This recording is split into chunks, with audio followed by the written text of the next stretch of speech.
Bonjour à tous. Ça fait plaisir de se retrouver ce matin, tous ensemble, même si c'est à travers les médias interposés, à travers caméras interposées. Mais voilà, nous voulons nous poser à l'écoute de la parole de Dieu, devant le Seigneur, et voir ce qu'il a à nous dire ce matin, peut-être personnellement. Alors attention, je vais vous lire une parole de Jésus qui n'est pas forcément claire dès le premier abord. Mais j'ai confiance qu'elle le deviendra pendant ce message. Écoutez bien ce qu'a dit Jésus. La destinée de votre vie peut en dépendre. Vous êtes prêts ? Voici ce qu'il a dit et qui nous est retransmis au chapitre 5 de l'évangile de Matthieu, au verset 17. Ne croyez pas que je sois venu pour abolir la loi et les prophètes. Je suis venu non pour abolir, mais pour accomplir. Il continue au verset 20. Si votre justice ne dépasse pas celle des spécialistes de la loi et des pharisiens, vous n'entrerez pas dans le royaume des cieux. Vous avez appris qu'il a été dit aux anciens, tu ne commettras pas de meurtre.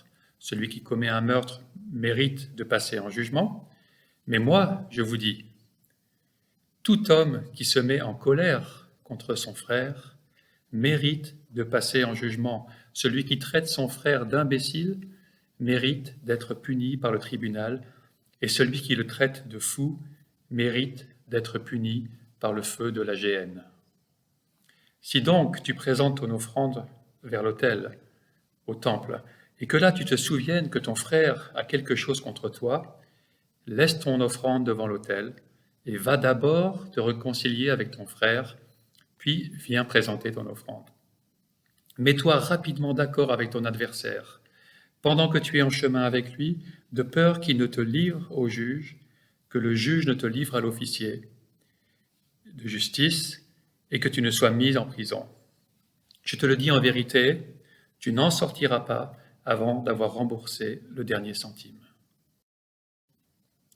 Ce passage est tiré du Sermon sur la montagne, certainement le plus connu des discours de Jésus.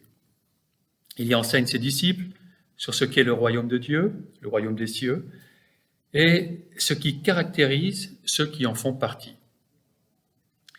Mais il n'y a pas que des disciples autour de lui, la foule est là aussi, juste autour, pour écouter ce que ce jeune rabbin qui commence à être populaire dans la région, ce qu'il a à dire, lui qui est si différent des autres. Que vous soyez disciple de Jésus ou simplement quelqu'un qui veut savoir ce que Jésus a dit, ce qu'il avait à dire, le Sermon sur la montagne est le plus haut, en tout cas un des plus hauts sommets de l'enseignement de Jésus. Il s'adresse à nos cœurs, jusqu'à nos motivations profondes, jusqu'aux orientations fondamentales et intimes de nos vies. Quelques siècles auparavant, Moïse avait reçu la loi de Dieu au mont Sinaï, dont les fameux 10 commandements. Puis, il l'avait transmise au peuple d'Israël, afin qu'ils vivent selon ses régulations. Le résultat a été très mitigé, voire assez négatif, en grande partie parce que c'était quelque chose qu'ils vivaient comme leur étant imposé. Cela ne venait pas vraiment de leur désir à eux. Leur cœur était prioritairement orienté vers les besoins journaliers, physiques, avoir de quoi manger, de quoi boire, pouvoir se divertir. Des choses simples et pas mauvaises en elles-mêmes, mais qui passaient avant Dieu dans leurs préoccupations. Et le fait que la relation avec Dieu n'était pas leur priorité a été la cause de bien des soucis dans l'histoire de ce peuple. Mais Jésus, il vient transformer la donne. Il est le Fils de Dieu lui-même qui vient non seulement expliquer la vraie teneur des lois du royaume, mais aussi pour les accomplir parfaitement dans sa vie, puis dans les personnes qui le reçoivent. Car les paroles de Jésus ne sont pas de simples recettes qu'il faut suivre, elles cherchent plutôt à provoquer une prise de conscience sur notre attitude et sur notre besoin radical de transformation intérieure. Si parfois ces paroles paraissent simples, elles sont souvent au premier abord énigmatiques. Cela pour nous faire réfléchir. Et si on commence à réfléchir à ce qu'il dit, on se retrouve soudain à analyser notre propre cœur, à analyser la teneur réelle de notre relation avec Dieu et avec notre prochain. Ainsi, il commence le sermon sur la montagne par ces non moins fameuses béatitudes et cette déclaration au début du chapitre 5, « Heureux les pauvres en esprit, car le royaume des cieux est à eux. » La traduction Nouvelle Français courant dit, la première partie, « Heureux ceux qui sont humbles de cœur. » Cela paraît simple, on comprend les mots qu'il veut dire, « Heureux les pauvres en esprit, car le royaume des cieux est à eux. » Mais que veut-il dire en fait? Cette phrase pose des questions, n'est-ce pas? Être heureux et pauvre, n'est-il pas contradictoire? Qu'est-ce que le royaume des cieux? Comment se fait-il que ce royaume puisse appartenir à ceux qui sont pauvres en esprit? Ce n'est pas pour rien que Jésus commence tout ce grand sermon sur la montagne par cette déclaration que nous venons de lire. Il s'agit en quelque sorte de l'attitude de départ pour entrer dans la vie du royaume des cieux. Jésus voulait certainement dire par là que nous entrons dans le royaume des cieux d'abord en reconnaissant notre dénuement, notre besoin fondamental et absolu de Dieu, sans qui nous ne sommes rien, car tout vient de lui. Les pauvres en esprit sont ceux qui se reconnaissent tels qu'ils sont dans leurs manques et leurs échecs, dans leurs faillites même, et qui placent leur confiance en Dieu pour les combler et les purifier. Ils reconnaissent qu'ils n'ont rien à apporter, comme des petits enfants. Et alors, surprise des surprises, Dieu leur donne son royaume. Oui, c'est ainsi qu'ils sont vraiment heureux dans leur pauvreté et dans leur dépendance de Dieu. Ce royaume dans lequel nous sommes appelés à entrer, le royaume des cieux, n'est pas un royaume géographique, on ne peut pas prendre la voiture et s'y rendre ou y aller à pied.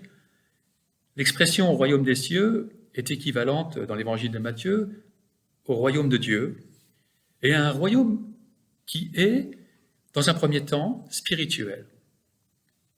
Le temps vient où ce royaume sera total, visible, et englobera tous les domaines de la vie physique et spirituelle. Mais ce royaume a déjà commencé pour tous ceux qui s'ouvrent au règne de Dieu dans leur vie.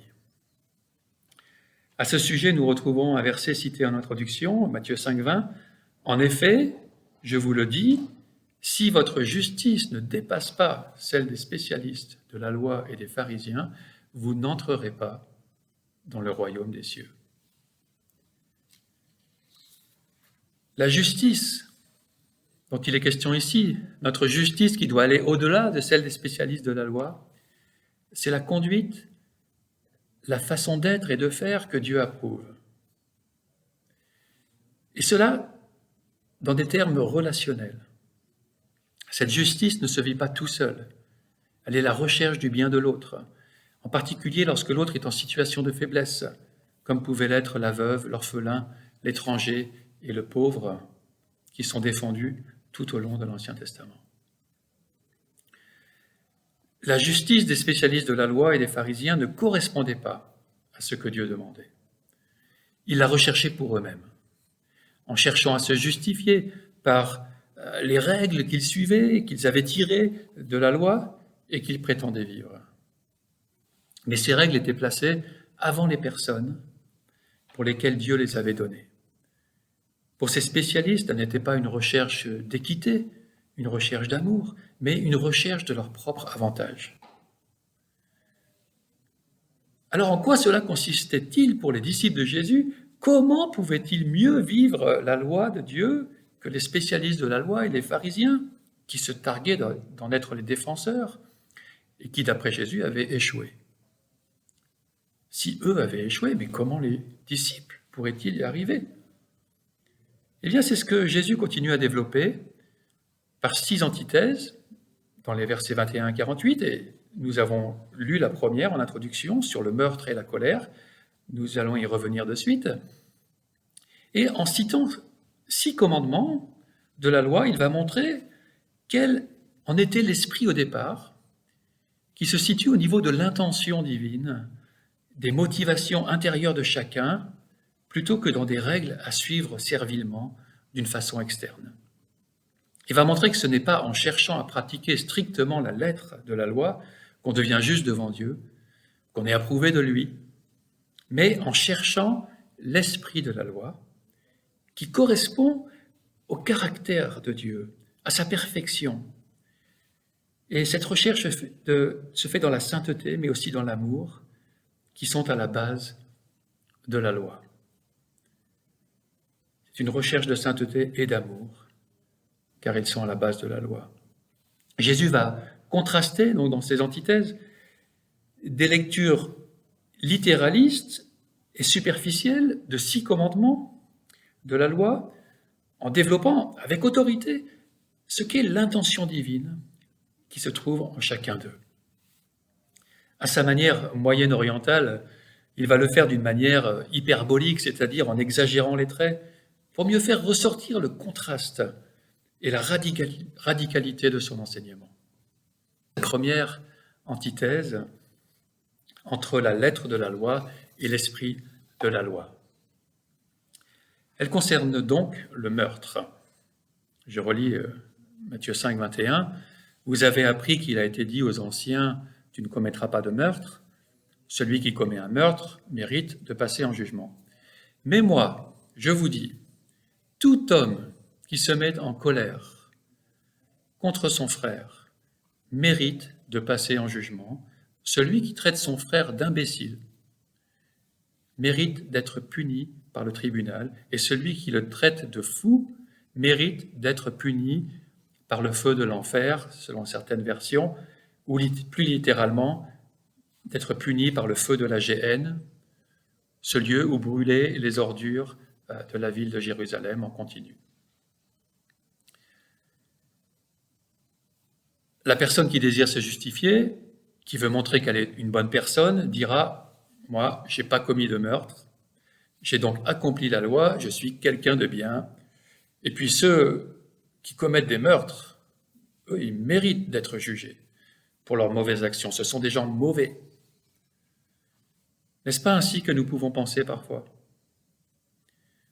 Nous ne sommes pas des meurtriers, nous n'avons rien fait de vraiment mal à notre prochain, nous sommes des gens bien et la loi n'a rien de vraiment sérieux à nous reprocher. Mais nous passons, Jésus veut nous faire prendre conscience, nous passons à côté de l'intention première de la parole de Dieu lorsque nous nous arrêtons à la lettre des commandements, sans chercher à comprendre le pourquoi ils ont été donnés, le fond de leur existence.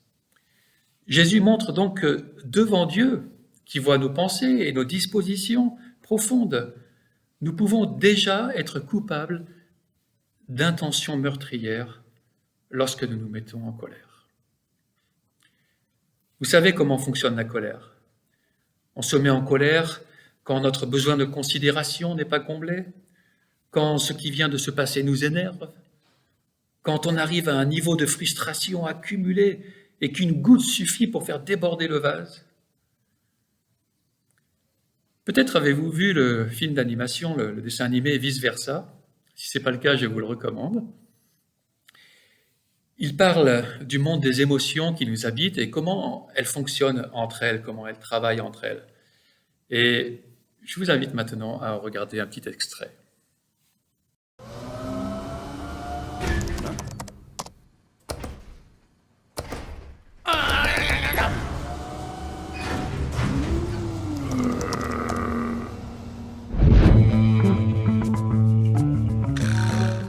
Riley, finis ton assiette ou tu seras privé de dessert.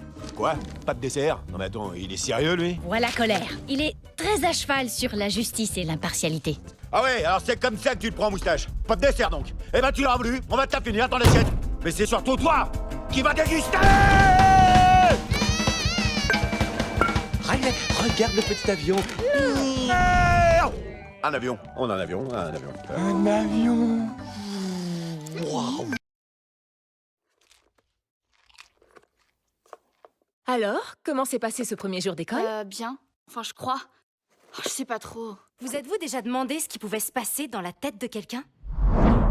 Vous avez vu ce que j'ai vu? Absolument, oui. Il y a un truc qui cloche. Il faut analyser ça de plus près. Mais on a besoin de renfort. Envoyez un signal au mari.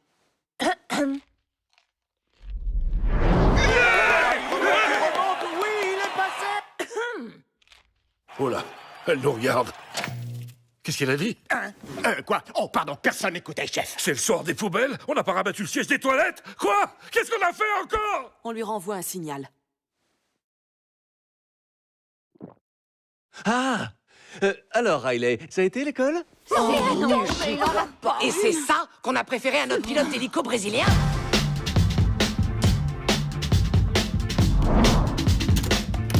Tout s'est bien passé, ok? Mais qu'est-ce que t'as fait? T'avais dit qu'il fallait la jouer cool. Riley, ça va? Tu es sûr?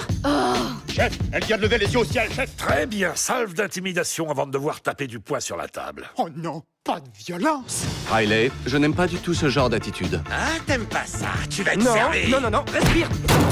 C'est quoi ton problème? Laisse-moi tranquille. Niveau d'insolence critique, chef. Déclenchez le plan Vigifurax 2! Vigifurax 2. Attention, Riley, si tu continues à répondre sur ce ton-là, je vais me fâcher. T'en redemandes, papa? Quoi? Moi? Mais... Armez le poing! Double clé en position. Paré à taper du poing sur la table. Ça suffit. Monte dans ta chambre. C'est où qu'on commande? C'est ici qu'on commande. Wouh! Bien joué, bravo messieurs, on est passé à 2 doigts de la catastrophe. C'est une catastrophe. Assez explicite, n'est-ce pas? Alors, il est vrai que le contexte familial est un peu particulier, alors que nous parlons plutôt de la colère en général.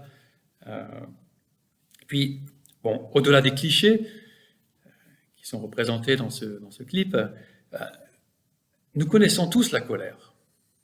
Et nous avons plus ou moins bien appris à la gérer, n'est-ce pas? Notre texte dit donc que tout homme qui se met en colère contre son frère mérite de passer en jugement. Jésus ne va-t-il pas un peu trop fort, là? Est-ce qu'il n'exagère pas un peu? Et même face à ce qui paraît être une affirmation exagérée, des copistes du texte semblent d'ailleurs avoir voulu nuancer le propos, car dans certains manuscrits, les mots « sans raison » ont été rajoutés, ou « sans cause » au mot « colère », et on les trouve entrecrochés dans certaines de nos Bibles. Et ça lit ainsi « Tout homme qui se met sans raison ou sans cause en colère contre son frère mérite de passer en jugement ». C'est vrai que dans la Bible, il y a des colères qui sont justes, des colères légitimes, des colères contre l'injustice, contre l'exploitation des personnes. Et la colère de Dieu fait partie de ces saintes colères. Mais ce n'est pas de cela dont Jésus parle ici. Il parle de la colère qui veut éliminer l'autre, qui veut éliminer la personne, qui nous frustre ou qui nous énerve. Il ne faut pas chercher à atténuer la radicalité des propos de Jésus qui cherche justement à provoquer la réaction, à provoquer la réflexion. Lorsque nous traitons quelqu'un d'imbécile, littéralement de raca, de tête vide, de bon à rien, nous nions sa qualité de frère et de créature à l'image de Dieu. C'est une attitude de mépris qui cherche à réduire à néant, qui cherche à réduire l'autre à néant, à rien. Pour Dieu, c'est déjà un homicide. Si tu veux que quelqu'un disparaisse de ton paysage, tu as déjà commis un meurtre. Il en va de même lorsque nous traitons quelqu'un de fou, un mot qui est traduit encore par insensé, stupide ou idiot. Alors, oui, Jésus utilisera lui-même ce mot à la fin du sermon sur la montagne, à l'intention de celui qui ne met pas en pratique son enseignement. Il l'utilisera aussi au chapitre 23, à l'intention même de ces pharisiens qui se croient justes en fonction de ce qu'ils font extérieurement pour paraître quelqu'un de bien. En fait, Jésus dit qu'ils sont à côté de la plaque, à côté du royaume des cieux. Ils n'en font pas partie, parce qu'ils ont choisi une mauvaise direction. La direction de ne pas écouter les paroles de Jésus, l'intention de la loi. Mais Jésus, qui utilise ce mot pour qualifier ces personnes qui n'écoutent pas son enseignement, qui cherchent leur propre justice et qui ne font pas partie du royaume des cieux, lui, il a le droit de le dire, il a le droit de juger. Il en a l'autorité en tant que fils de Dieu. Il est lui-même la référence de ce qui est juste et il sait discerner les intentions et les motivations profondes des gens ainsi que leur destination, le chemin sur lequel ils sont embarqués. Nous, pas vraiment, en tout cas que très partiellement. Si nous condamnons nos semblables, nous nous condamnons nous-mêmes, car nous avons aussi du péché en nous, nous avons aussi péché.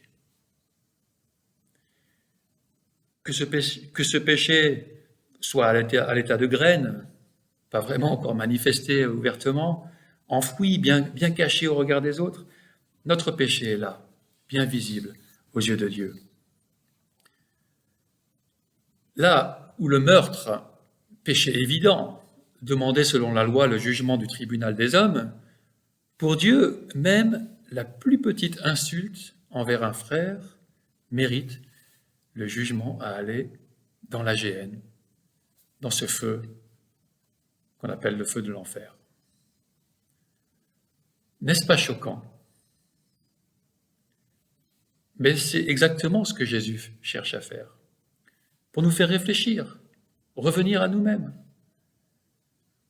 Que faire donc? Comme pour tout commandement qui interdit de faire quelque chose, Jésus enseigne que nous devons nous mettre en marche pour faire ce qui est à l'opposé de l'interdiction. Dans ce cas donc, plutôt que de tuer notre frère avec nos mains ou avec notre bouche, faire tout ce qui est en notre possible, tout ce qui est possible pour avoir une relation juste avec lui ou elle, une relation que Dieu approuve. Ce que demande Jésus, ce qu'est l'esprit de la loi derrière « tu ne tueras point » ou « tu ne commettras pas de meurtre », c'est l'opposé en positif, c'est « réconciliez-vous, devenez amis ». Simple, n'est-ce pas? Mais combien difficile, combien coûteux, combien c'est coûteux pour notre orgueil. Et c'est ce qu'il illustre par les deux courtes applications des 4 versets suivants. Verset 23, « Si donc tu présentes ton offrande vers l'autel, et que là tu te souviennes que ton frère a quelque chose contre toi, laisse ton offrande devant l'autel et va d'abord te réconcilier avec ton frère, puis viens présenter ton offrande. » Et verset 25, « Mets-toi rapidement d'accord avec ton adversaire, pendant que tu es en chemin avec lui, de peur qu'il ne te livre au juge, que le juge ne te livre à l'officier de justice, et que tu ne sois mis en prison. Je te le dis en vérité, tu n'en sortiras pas avant d'avoir remboursé jusqu'au dernier centime. » Dans la première application, il est question du frère. Sûrement ce frère ou cette sœur contre qui on s'est mis en colère ou qu'on a méprisé, insulté, traité d'imbécile. Et voilà qu'on se présente au temple devant Dieu pour lui apporter une offrande. Mais là, le Saint-Esprit ou notre conscience ramène cette situation à notre pensée. Nous avons causé du tort à quelqu'un et nous réalisons qu'il nous en veut. Dieu ne pourrait-il pourtant pas accepter notre offrande maintenant, comme si de rien n'était, ou alors plus tard, on pourrait régler les choses plus tard? Eh bien non, nous l'avons dit, pour Dieu, notre attitude est de la même nature qu'un meurtre, et elle nous destine au feu de l'enfer. Alors non, Dieu n'accepte pas notre offrande, notre adoration, si notre attitude envers notre frère ou notre sœur n'est pas bonne. Il faut d'abord que je me réconcilie avec lui, avec elle. Mais combien c'est difficile et coûteux, n'est-ce pas, à nouveau, de redescendre du piédestal sur lequel nous nous sommes mis, d'abandonner notre position de supériorité sur la personne contre qui nous nous sommes mis en colère. Elle le mérite.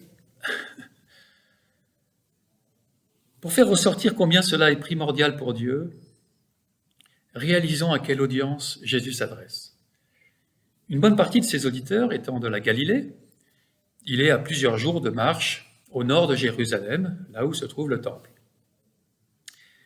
Et donc il raconte cette histoire, il imagine quelqu'un qui se rend jusqu'au temple en s'étant procuré un animal pour le sacrifice.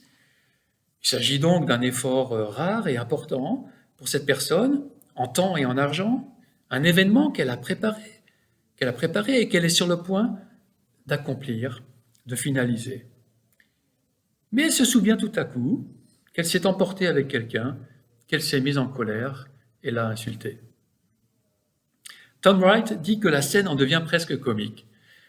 Jésus ne peut quand même pas être sérieux en imaginant que cet adorateur, après avoir fait tout cela, doive laisser au temple son animal à attendre là, le temps qu'il retourne jusque chez lui, à 3 jours de marche, s'il vient de Galilée, pour d'abord se réconcilier avec la personne offensée et revenir ensuite à Jérusalem après 1 semaine supplémentaire d'absence afin de terminer ce qu'il avait commencé.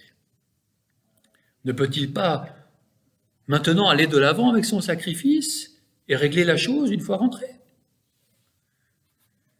Comme c'est souvent le cas dans son enseignement, Jésus, il utilise des situations extrêmes pour faire comprendre un principe important.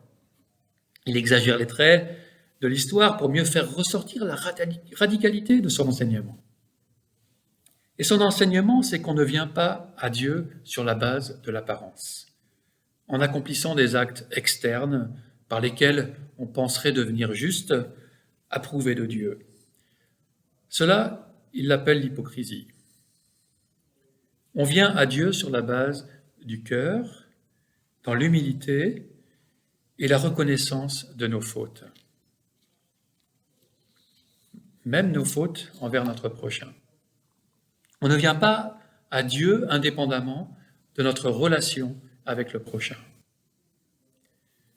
Rien ne sert d'accomplir un geste que demande la loi en amenant un sacrifice au temple, si avant cela nous avons enfreint le 2e grand commandement de la loi en n'aimant pas notre prochain, ce commandement qui accomplit la loi, nous dit le Nouveau Testament.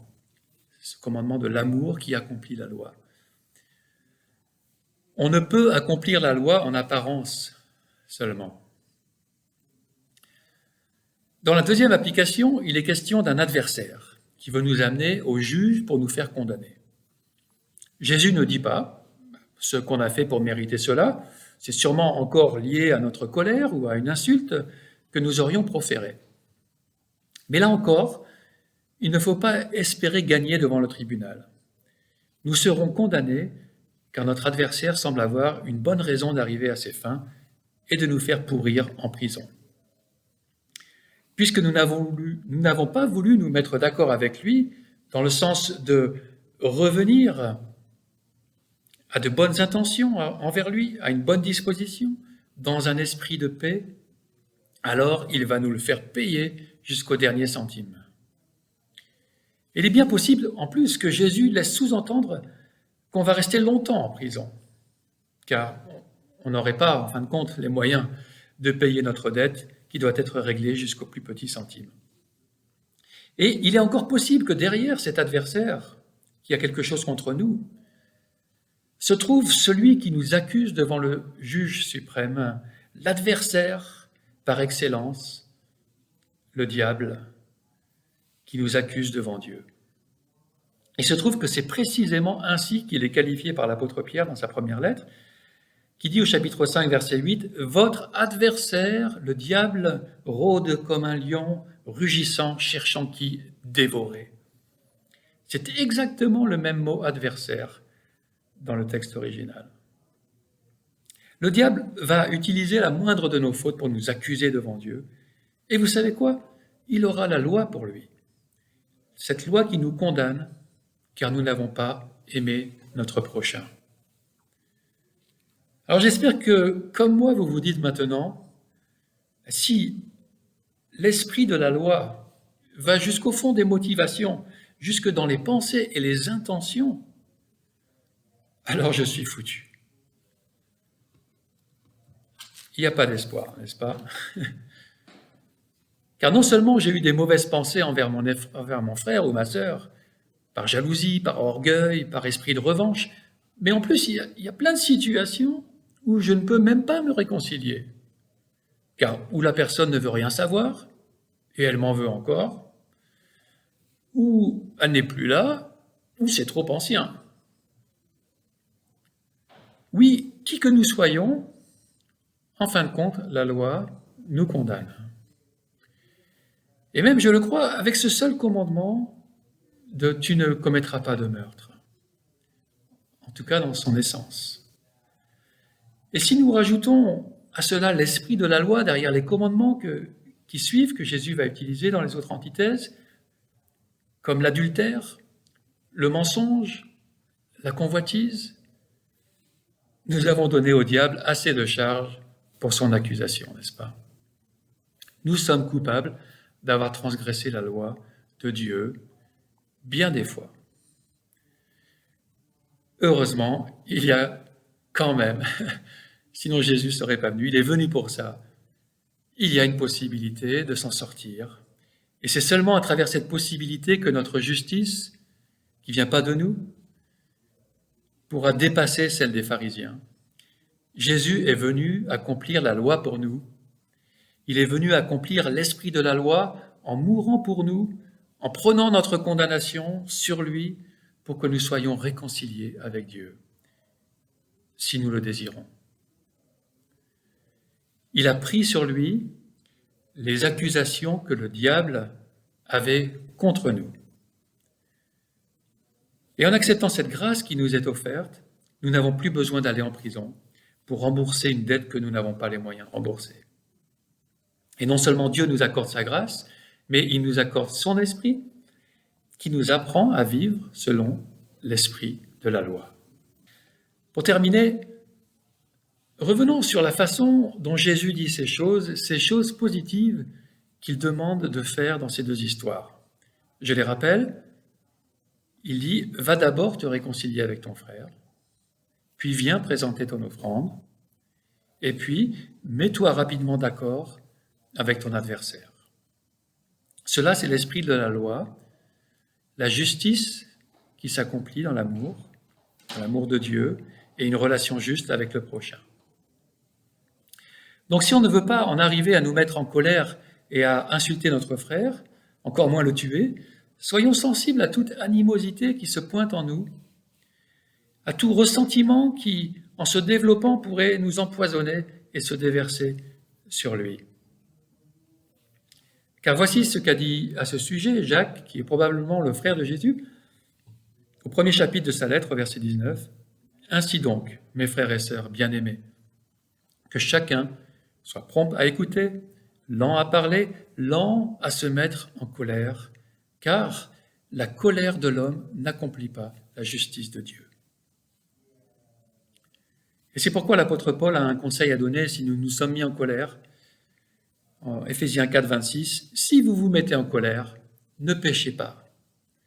Que le soleil ne se couche pas sur votre colère et ne laissez aucune place au diable. » On voit qu'une colère non réglée peut donner une prise au diable dans notre vie. Lui dont Jésus dira justement qu'il est meurtrier. Et vous voyez qu'on revient à notre thème. Il est meurtrier depuis le commencement, et c'est à ça qu'il veut arriver en utilisant notre colère. Ne le laissons pas encourager notre rancune ou notre animosité, car elles vont pourrir la vie de tout le monde, la nôtre en particulier. Réconcilions-nous, passons sur les offenses, si besoin, comme Dieu est passé sur la nôtre, envers lui. Ainsi dit John Stott, brouille et rupture ne doivent pas s'installer et encore moins croître en nous. Ne repoussons pas le règlement d'un litige. Ne permettons pas au soleil de se coucher sur notre colère. Dès que nous sommes conscients d'une interruption dans la relation, prenons l'initiative de la rétablir, de nous excuser pour le tort que nous avons fait, de régler nos dettes, de dédommager la personne que nous avons lésée. Voici les instructions extrêmement pratiques que Jésus tire logiquement du 6e commandement. Si nous voulons éviter de commettre ce qui, aux yeux de Dieu, est un meurtre, nous devons faire toutes les démarches positives possibles afin de vivre dans la paix et l'amour avec tous les hommes. Je dois dire que préparer ce message m'a fait réaliser que j'ai pas toujours réussi à vivre à la hauteur de ces exigences-là. J'ai failli bien des fois. Il y a des situations derrière moi que je n'ai pas réglées, et sûrement d'autres dont je ne suis même pas conscient, et qui pourtant ont sûrement blessé des personnes. Mais je compte sur la grâce qui m'est offerte en Jésus-Christ pour couvrir mon péché, et je veux continuer d'apprendre la vie selon l'esprit de la loi, dans la paix et la bienveillance envers tous, avec cet esprit de Dieu auquel je me suis ouvert, à la parole de Dieu à laquelle je me suis ouvert. L'esprit du royaume de Dieu, c'est rechercher le bien de notre prochain, de notre frère, de notre sœur, de notre conjoint, même lorsqu'il ou elle nous a fait du mal. C'est prier pour lui, pour elle, et être en paix avec eux autant que cela dépend de nous.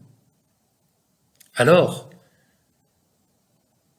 seulement, nous pourrons nous présenter devant Dieu avec une adoration qui lui est agréable. Et en fin de compte, je trouve cela vraiment magnifique, cette pureté du cœur, cet amour véritable auquel le Seigneur nous appelle à vivre dans son royaume. Cela montre son propre cœur, la nature de ce qu'il est lui-même, et qui nous veut dans cette communion parfaite avec lui et les uns avec les autres. N'est-ce pas ce à quoi nous aspirons, en fin de compte, profondément? Mais le Seigneur fait cette œuvre en nous. Ouvrons-nous à son œuvre. C'est notre destinée si nous le désirons. Il en a ouvert le chemin en Jésus-Christ, la possibilité de pouvoir entrer dans cette justice qu'il demande. Ce chemin ouvert en Jésus-Christ, lui qui a été crucifié, ressuscité, pour que nous soyons purifiés, rendus justes, approuvés par Dieu et transformés. Loué soit notre Dieu. Je vous invite à prier.